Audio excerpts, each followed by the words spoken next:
And one of the riders we've got with us at the moment, Adam Blackwell, who's racing today. Do you want to come join us, Adam? Yeah. Okay, brilliant. So if you just want to tell everyone which category you're racing in. I'm racing in the stock 160 class with the adults. Okay. And you're only 14, aren't you? Yeah. Okay. So you've been in the series for a few years now, and this is your first year in the adult classes. Yeah. So how's it been like growing with the series and finding your speed? How's it changed you as a rider? It's just made me a faster rider and better around the corners, and it's just turned me into a complete whole new rider than how I would usually ride. Do you feel like you've had to, obviously we had a quick chat earlier on, and you've progressed through from 10, 11 years of age, you know, you've done all the juniors, no, I've been out of track with you, you don't hang about. But do you feel that you've had to, as Aidan said, you've had to change your riding style a little bit? You know, going from the juniors where you were running at the front end, you know, coming to seniors, and obviously they're a lot more aggressive. You know, they're obviously a bit quicker. You know, I know some of our juniors are just as quick or quicker than I am, definitely. But you know, the seniors are at the front end are considerably quicker. You know, have you had to change the way you ride? Have you had to be more aggressive? Have you had to be more, you know, really fight for it? How do you feel? Yeah, to be honest with you, I have to be more elbows out with the adults than what I did with the kids, because the younger classes, they were less aggressive with you around the corners, whereas the adults are not afraid to barge into you. I mean, you get, I mean, like, obviously we've spoke about it in other rounds. We split the stock 160 which you're racing, and we'll come on to your bike in a minute or two. We split the grids into A and B, and obviously B being the slower of the two, but you're obviously running in the A groups. Whereabouts do you qualify at the moment? I'm not seeing qualifying times for today, but whereabouts are you qualifying today? I don't really know. Don't know yet. Has it come out yet? I'll have to work with the live timing guys.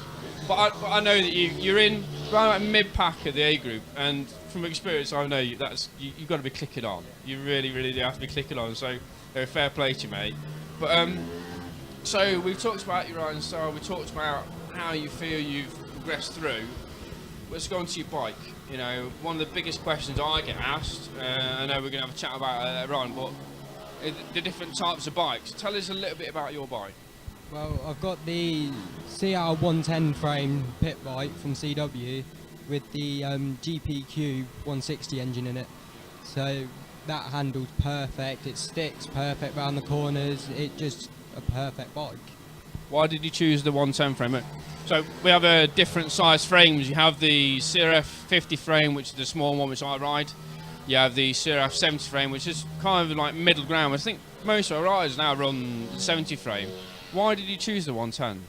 Because I'm quite a tall lad, and I rode the 50 frame, I couldn't get any faster on it. I rode the 70 frame, couldn't get no faster on it. Got on the 110 frame, and there's still loads more of progressing and getting faster and faster every time I go out.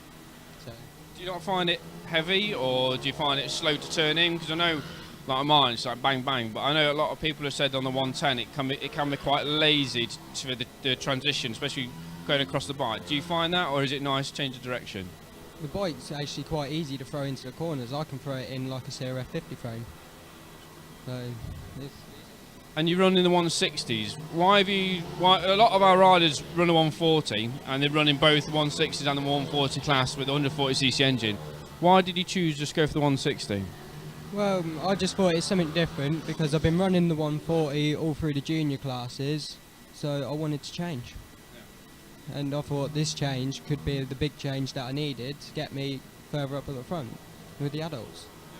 I mean, another question we get is, what's the difference between a 140 and a 160? I mean, I ride a 140 in mine now, and my first bike I had the Zongshen 155, and I found that a slightly lazier revving bike. Having ridden the 140s right through the juniors, you're now on the 160. What's the difference? Is it a slightly different torque? And there's a very bit more power. But do you feel a difference in the power of delivery? Do you feel a difference in the way in which the bike picks up? You know, where the engine revs? What's the difference between the two? Well, with the 160, when you're coming out the corners, you go for the power, and the bike drives quicker than what the 140s do. And that's why when I'm coming out the corners on my 160, I go past the 140s coming out the corners. Do you run a Z-cam in it? No. Is it absolutely stock straight out of the box? It's good that. You haven't got the high compression springs on it. So I'm talking to his dad at the moment. My apology. Sorry? He's got the high compression valve springs. Yeah, yeah.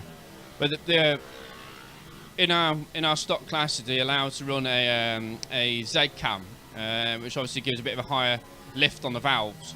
But that doesn't really give that much of a power gain, does it? The key to allowing these to have a bit more, not power, but a bit more get up and go, is those high compression springs. Because when you run at the top end, you don't want that valve bounce. And so it stops out that valve bounce. I mean, when I ran my, I had a Zongshen 140 last season, and that didn't have the Z-cam in it. But I've got a White's 140 this season and put those high compression springs in it. What a difference. You know, it just allows you to, sorry, I should be talking to you, not your dad. But yeah, but it allows you to just keep, it doesn't rev any further, but it just allows you to just keep it pinned, doesn't it? And you're not getting that brrrr thing. Like, Joe, when we go to Wilton Mill, when you go around that tight right-hander and you go in like up towards the left-hander before you go into that little back straight, you for that little slip road on the right-hand side, on my Zongshen 140, I was getting like a valve bounce, and it was literally, it just puts you off because you want to stop off. With the high compression springs, it allows you to just keep it pinned just that half a second, and as you know, in this sport, it's all about that split second to keep on the gas and then roll off. Yeah, it's brilliant, because when I was riding on my CW 140, it would do that up the straights, and I'd be worried that my bike's going to go bang. Whereas with this, I don't even have that support in my mind anymore. So it's just all blown out of my mind. So what are your predictions for today? How do you think you're feeling? So we're bone dry on that at the moment. How did the bike feel at qualifying? Where do you think you're going to finish? By the back tyre, I was struggling to get it to grip because of the cold temperature and the dampness on the track as well. But hopefully, during the race, I can just push my hardest and get as close to the front as I can. Good luck for today, mate. Thanks a lot for coming on. All right.